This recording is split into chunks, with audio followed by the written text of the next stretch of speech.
Pumping that podcast wattage in your cottage, it's Think Digital. Get ready to take the red pill, think different about scaling your business, and free your mind. And now, coming to you live and direct from the Moon, Iowa, the greatest city in the universe, here's your guide, Justin Wise. There is no spoon. Pumping that podcast wattage into your cottage? Yeah, it's Think Digital. Hey, Justin Wise here with you. I am the captain on this good ship. Welcome aboard. Today's topic is 5 Facebook targeting secrets from 7-figure businesses. Lessons learned from the trenches. Show notes will be available at thinkdigital.co/podcast. thinkdigital.co/podcast. Like I said, today's topic is a good one. A little background on this topic. As many of you know, I run a digital marketing agency that focuses exclusively on helping experts, coaches, consultants book their calendars, get leads through paid traffic. And what we found over the last, I would say year, is we keep our client list pretty selective.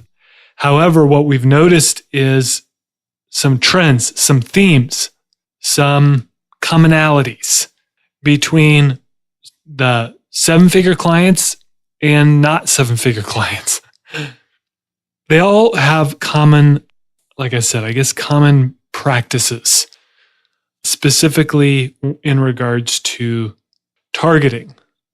And so I want to share some of those with you today, some of the targeting secrets that we've picked up from working with 7-figure plus businesses. And does that mean people always say, well, not every business who does this stuff is 7 figures, Justin. Not every business that's 7 figures knows how to run Facebook ads. Yes, I understand. However, if you want to make it even broader, these targeting secrets are used by successful businesses. What we find is that 7-figure businesses tend to do more of the things on this list than not. How about that? So I've put them together. I'm going to leave a little treat for you at the end here. And so I want to walk through this list with you. And if you're taking notes, write each one of these down because you will benefit by implementing it in your own business. So when I say targeting, of course, you know what I mean by that.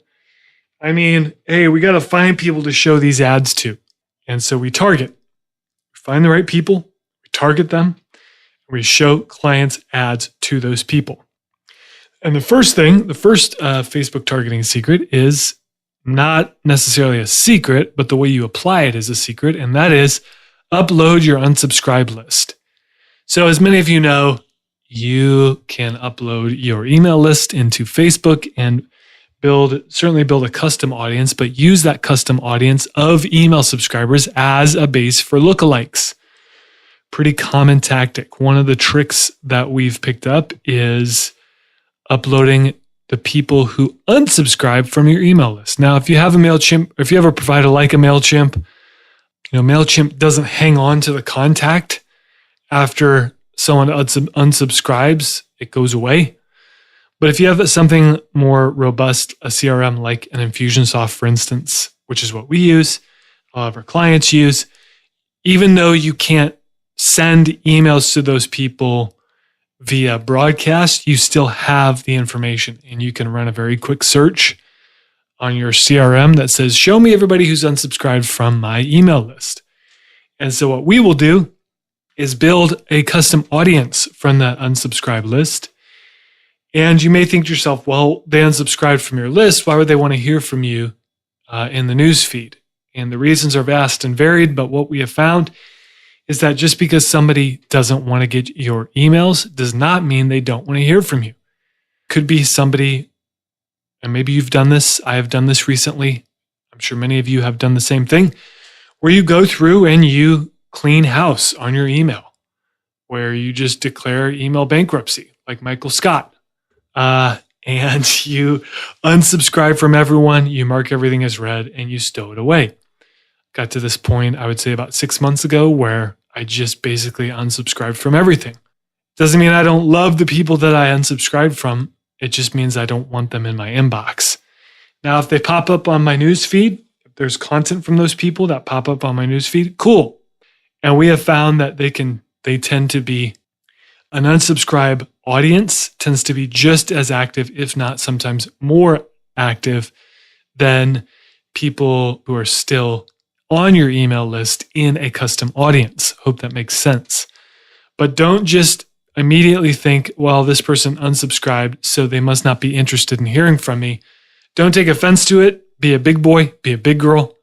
Put your big girl or big boy pants on and realize that people unsubscribe from your list, and that's just going to happen every single time you send an email. I have been in email marketing for the last 12 years now, and not once have I sent an email to more than 100 people where someone has not unsubscribed. My own mother unsubscribed from my list. It just happens. So, what's the second secret? Build a lookalike off of button clickers. This one takes a little bit of a technicality. So I'm going to give you a PDF at the end of this podcast that actually goes through with examples every secret that I'm talking about. And this one's a little more technical. But long story short, if you have your pixel installed on a website or on a landing page, Facebook gives you the ability to use that pixel data in thousands of different ways. One of my favorites is to build audiences from people who click a button on your website. So let's say you have a call to action button on your landing page and people need to click that button to book a call with you or to make a purchase or to do whatever's next in the funnel. Now, instead of just building an audience from people who convert and book a call, this allows you to build an audience from the folks who click the button. Why do we want that? Well, it shows intent. So whether or not they actually do the thing on the next page that you want them to, it gets you a tighter, cleaner audience. And the Pixel some time ago started tracking micro data. And this is one of those layers of micro data that you can track and build audiences from. If you don't know how to do this, in the resource that I'll give you at the end of this podcast, there is an article that walks you through it. Or you can just hire a friendly neighborhood agency to do this kind of stuff for you. Now, why would you want to do this? Like I said, it's about intent. If you feed Facebook data based on user intent and not just conversions, you're going to give the algorithm more fuel to play with. In turn, they'll go out and find users who match the profile of people clicking on the button. It's all a numbers game, right? So the further down the funnel you can get, the more user intent you can quantify, the better data set you're going to get in, for instance, your lookalikes or your custom audiences. It's all about precision.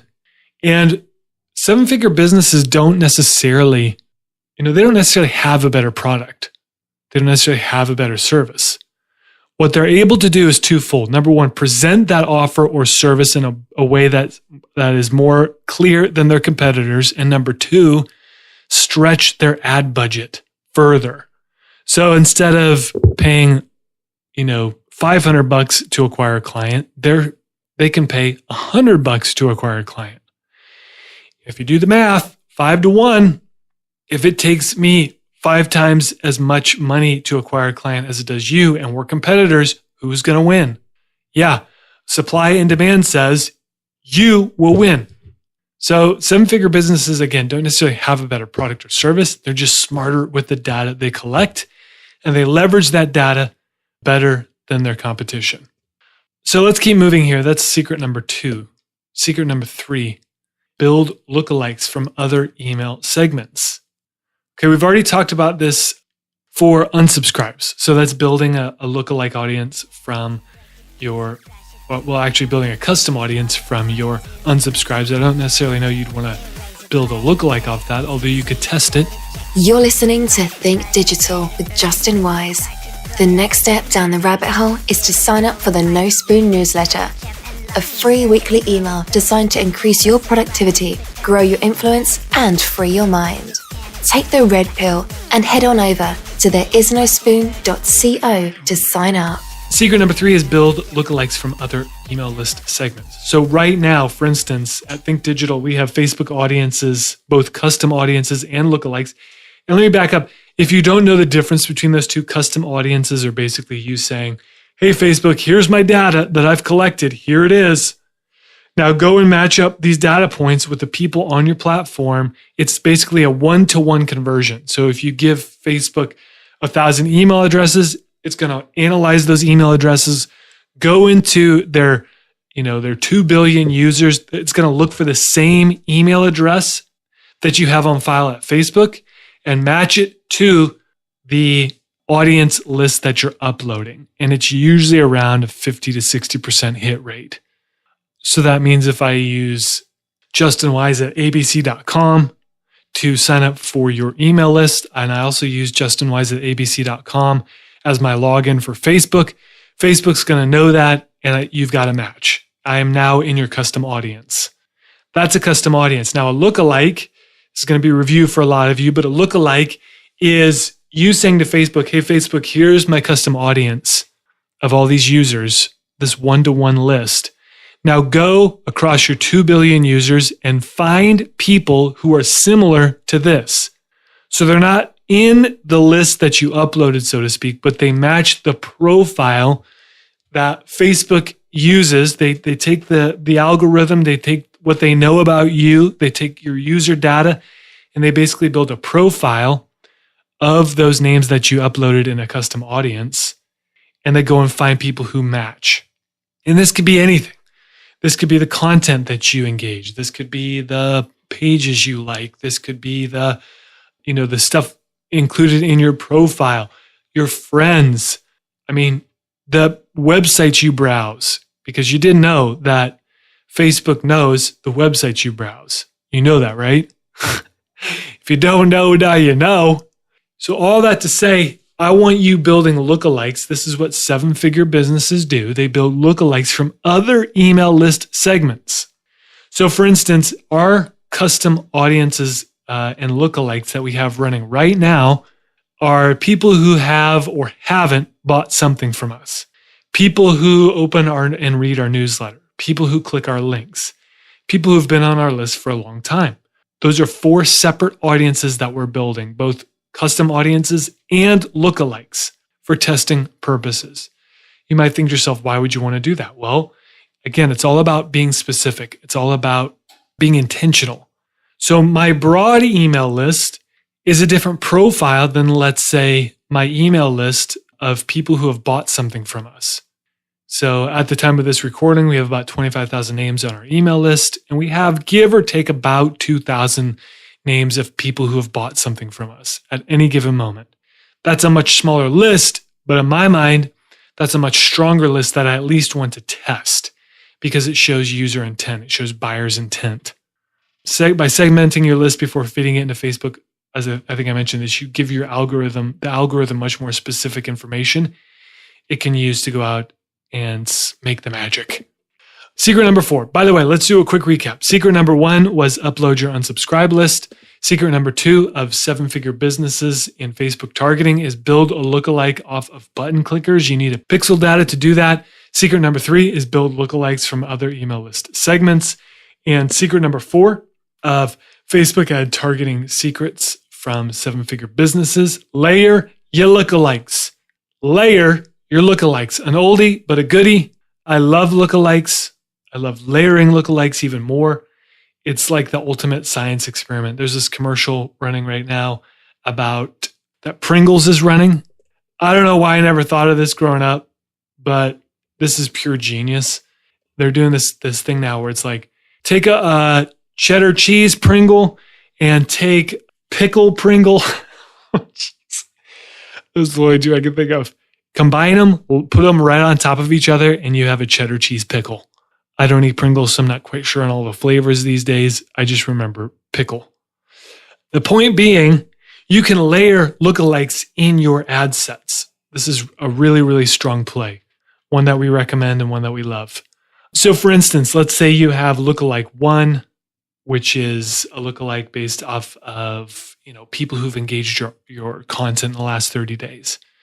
You have a lookalike 2, which is leads, a lookalike built off your lead list of the last 30 days.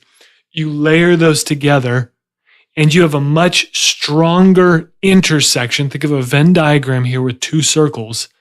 Those two lookalikes intersecting form a much stronger audience in the overlap. So that overlap is going to create a much stronger audience. So while there's a good chance of some overlap between the two audiences, the bigger benefit is expanding your audience size of qualified prospects. To give you an example, we've had ad sets with 5, 10, sometimes 20 lookalikes crammed into them. Now, we don't advise that if you're just starting out, or even if you're, spending, let's say, less than 10 grand on ads per month. While best practices kind of require you to separate your lookalikes into different ad sets, sometimes when we need really, really giant audiences, we will layer them and let the pixel do the work. So layer your lookalikes. Secret number 5. And then I have a bonus one for you. Secret number 5 is swap audiences with ballers. This one needs a little bit of explanation, but so I'm going to keep it brief because I don't want to get into the nitty-gritty details. You can check out the details in my report that I will give you a link to at the end of this podcast. But think of it this way. If an example I give in a PDF is a bakery owner and a restaurant owner. So let's say restaurant owner Joe has an email list of his best customers, and he's next door to bakery owner Jill. Jill and Joe can basically swap audiences. So in other words, in the ads manager, you can say, hey, share this audience with Joe, share this audience with Jill. So now Joe can advertise to Jill's audience, Jill can advertise to Joe's audience. They're not competing, they're complementary. And so what you have is synergy there, where you may say, hey, for 30 days, we're going to advertise to each other's audiences, non-competing offers. And it gives you a different way to acquire customers and advertise into a warmer audience. Because chances are, if someone's going to restaurant Joe's restaurant, they're likely going to see bakery owner Jill's bakery.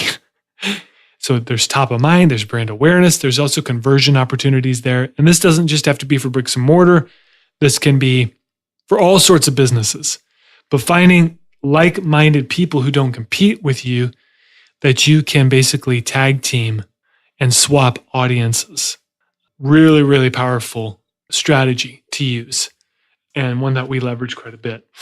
The 5th one, I've lost track here. 1, 2, 3, 4. Oh, that was a 5th. I got a bonus one for you. How's that for incentive? I got a bonus one for you. It's sitting for you at thinkdigital.co/gift. thinkdigital.co/gift, where you will be able to download 7 Facebook targeting secrets from 7-figure businesses. It'll be there waiting for you. You've got a bonus because I got to wrap it up there. It's going to do it for this episode. Make sure you go to that website, thinkdigital.co/gift. You can download the PDF version of this. It's got examples. It's got my happy smiling face on the cover. What more could you want? So it's there waiting for you. Like I said, thinkdigital.co/gift. I will be back with another new episode of Think Digital. In the meantime, here's what I want you to do. Ready? Get a checklist out. Have fun. Stay safe. I'm going to see you online. I'm out. Bye-bye, everybody.